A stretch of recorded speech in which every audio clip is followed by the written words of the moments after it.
Hey guys, Chris here with the Good Old Gamer. So it's been a pretty busy month. We've done a lot of testing out there, and I went ahead and basically said that the Ryzen 3600 to me feels like the brand new i5 2500K. I did this video right here a few weeks ago, and I got some interesting comments in that video, and I kind of wanted to put it to the test. The comment that kept reoccurring was a lot of people would say, well, you know, the 2500K was great, but the 2600K, that was the CPU everybody should have bought. Well, okay, let's put that to the test. Because honestly, I would disagree. Because if you look at the i5 2500K, that came in at $220 on release, and the 2600K was $320. Now, a lot of you guys would be like, well, that's only $100. Still a 47% price increase. That's huge.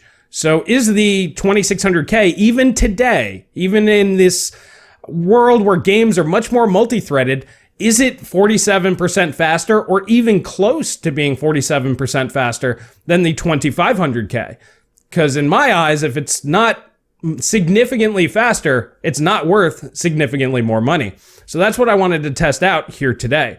So I want to preface this video that I'm not recommending anybody go out and buy an i5 2500K or a 2600K in today's market. You can get yourself a much better either Intel or AMD CPU for about the same price. So it's not about you should buy one of these. It's just seeing if it's worth investing that extra money up front for a CPU, or if it's better to just wait, save that money, and then when you do need that performance, go ahead and upgrade.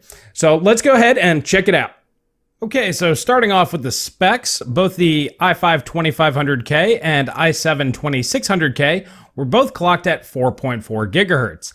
Now, these CPUs can clock higher, but you can achieve 4.4 at stock voltage. So I figured this is a pretty good balance, as most people, for day-to-day usage, probably wouldn't push too much higher. Then for the memory, I'm using 8 gigabytes of DDR3 at 2133 megahertz CL9. For the GPU, I used a GTX 1070, and all game tests were done at 1080p high settings, as this is a more realistic use case scenario. The GTX 1070 is also within 1 percentage point on par with the GTX 1660 Ti. So this is a GPU many people will be using, and these are settings that I feel most people with a system like this will probably be using. So kicking things off with the Division 2, we can see the average frame rate's about the same. The 1% low does definitely favor the 2600K, as well as the 0.1% low here by a pretty good bit. Things flip around a little bit with Far Cry 5, where the 2500K has the higher average frame rate, the higher 1% low, and the higher 0.1% low. It's because the game engine prefers cores, not threads. It does not like hyperthreading or SMT, and is mostly quad-core optimized. Moving over to Resident Evil 2, we can see the average frame rate's about the same. The 1% low is definitely in favor of the 2600K, as is the 0.1% low, which isn't very surprising. Now moving over to Shadow of the Tomb Raider, we can see that the 2600K does have a pretty significant advantage even on the average frame rate, as well as the 1% and 0.1% lows. This is in stark contrast to Far Cry 5. Jumping over to Metro Exodus, we can see the average frame rate's about the same. 1% lows aren't too far apart, and then the 0.1% low is a good bit better on the 2600K. However, neither of those is very, very good. This is mostly due to certain spots in Metro Exodus they load in, and when they load in, there is a little bit of micro stutter on both CPUs. And rounding off the benchmarks, checked out Rage 2. We have the same average frame rate between the two CPUs. 1% low is basically the same, and the 0.1% low, once again, essentially the same. Taking a look at everything holistically, we can see on average the 2500K came in at 89 frames per second average across the game tests, and then the 2600K at 90 frames per second, so basically the same within margin of error. The 1% low on the 2500K at 62 and 69 on the 2600K, so a decent advantage there for the 2600K, and then the 0.1% low coming in at 42 on the 2500K, in comparison to 49 on the 2600K. So once again, a decent margin, but not huge. So taking a look at the percentage differences between the two CPUs, we can see the 2600K does take the lead across the board. However, on average, it's only 1%, so that's basically a wash. 11% on the 1% lows, and 17% on the 0.1% lows. Alrighty guys, so we have some pretty interesting results there. Starting off, I mean, both CPUs still hold up pretty darn well here today. As you can see, I mean, average frame rate still really strong, but the 2600K does have an advantage.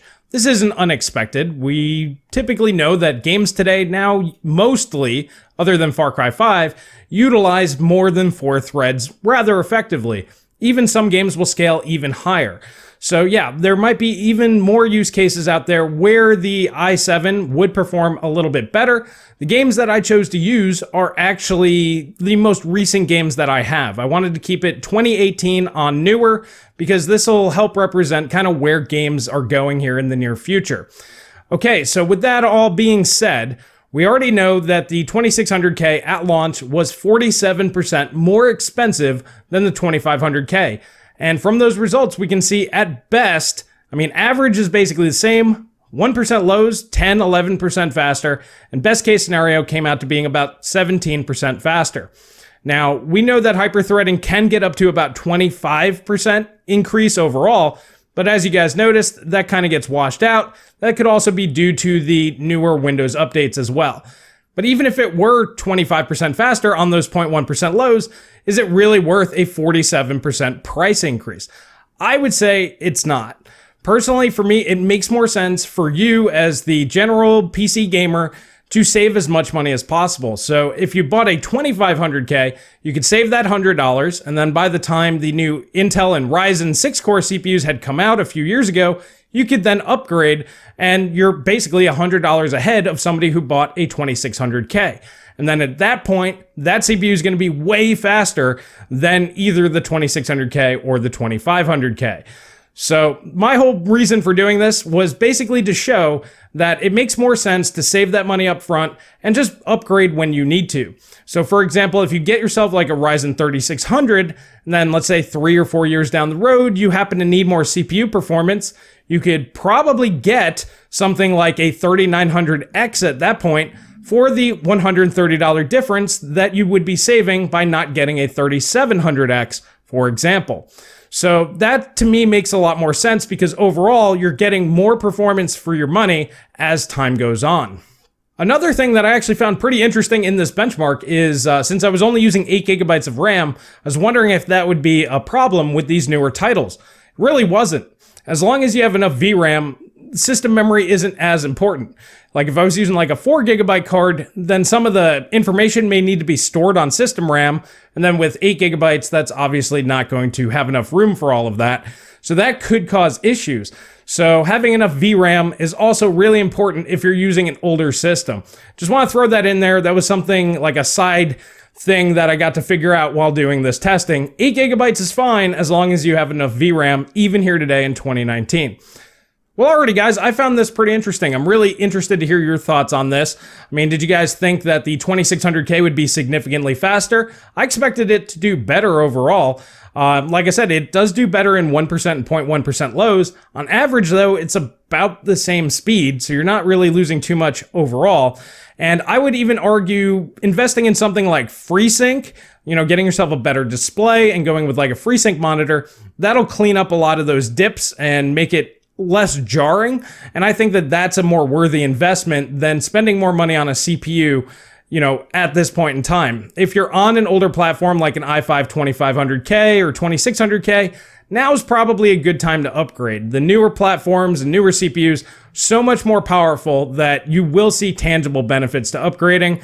So I just want to throw that back out there. I don't recommend anybody go out there and buy one of these. If you do have them, they still work. And as long as you're happy with it, you're good to go. I would recommend a FreeSync display because that will smooth your gameplay out. But anyway, once again, I want to hear your guys' thoughts on this down in the comment section below. If you like this video, please hit that like button. Please subscribe. Please share with friends. That really does help me out.